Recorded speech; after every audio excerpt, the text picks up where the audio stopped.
lông tật của con mà dạ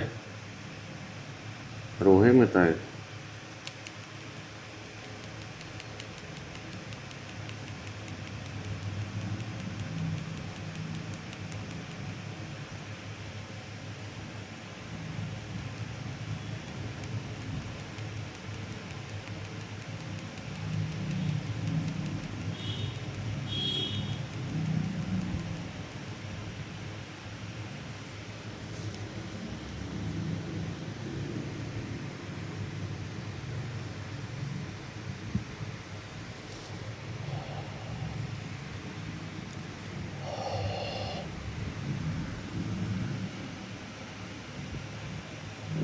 cầm sọt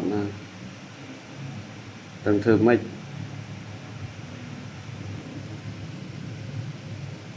chui cho mày vậy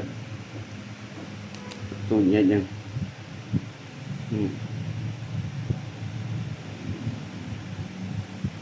con tay tôi chưa còn tay con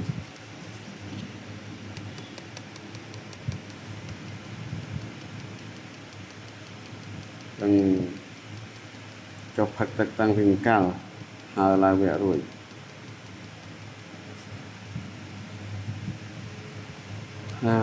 cao nơi cho mùi giấy có thừa mấy cái vô tràn rộp rồi mùi có đại nó còn lên là để đau cái đau những thứ